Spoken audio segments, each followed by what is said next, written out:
Well, we told you first last week that Skoda India is revamping its India strategy, and that now we have the management to confirm the story. I caught up with the managing director of Skoda India, Sudhir Rao, and began by asking him on the reason for change in strategy for the positioning of the brand. Let's listen in. I think the journey we've taken in the past 3 years is really about putting in place systems and processes that ultimately will serve the customer much better. One of the clear recognitions that we have based on feedback from not just customers but also from all other stakeholders is that that is the one area of business that really wasn't up to snuff compared to the wonderful products we have. So we've made huge progress in that, and that's going to continue to be an area of attention for us in 2015.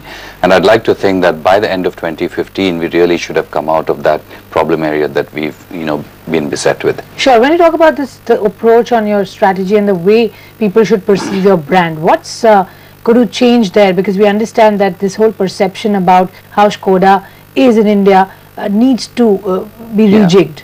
I think we've always had very good product appeal, but like I told you, we've had this customer satisfaction issue that I think brought us down quite a bit. We are now, I think, halfway through that journey of killing that issue once and for all.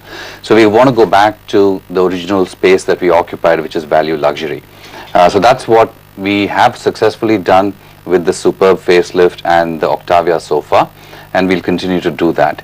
And we're actually looking forward as well to the next generation Superb, that was unveiled to the media globally recently in the past few weeks, and will be available for retail sale in June of this year in Europe. Right. So we're looking forward to that. Typically, we are looking at maybe a Q2 next year when we will bring it into India. Sure. When you say value luxury, you obviously are hinting at, not really mass market, but more on the premium side. That's a deliberate attempt from the company? That is correct. I mean, I think we've created the mass segment for wonderful European products. We created that about 12 years ago, and we really want to reoccupy that space.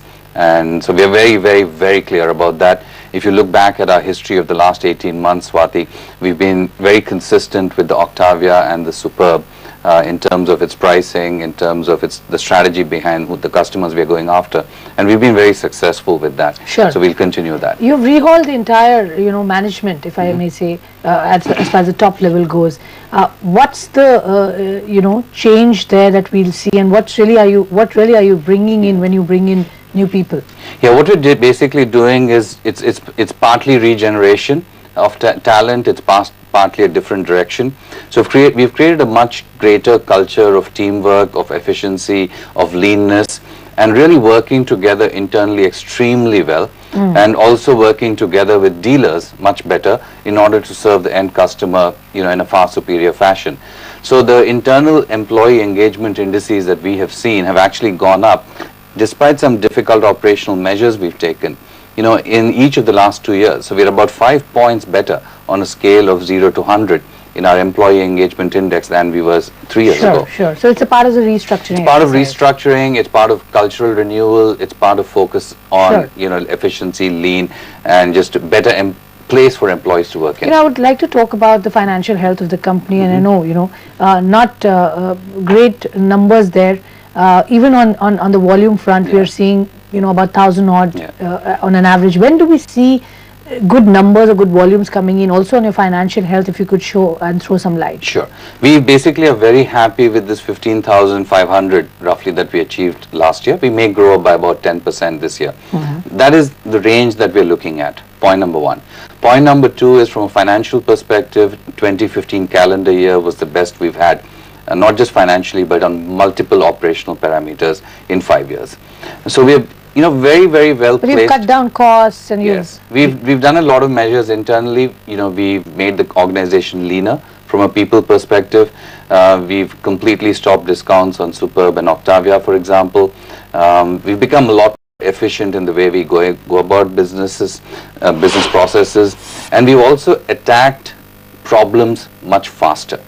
So the cost of running the business and cost of solving problems has gone down tremendously. Right, but any timelines to say that, you know, this year onwards you will be profitable in India?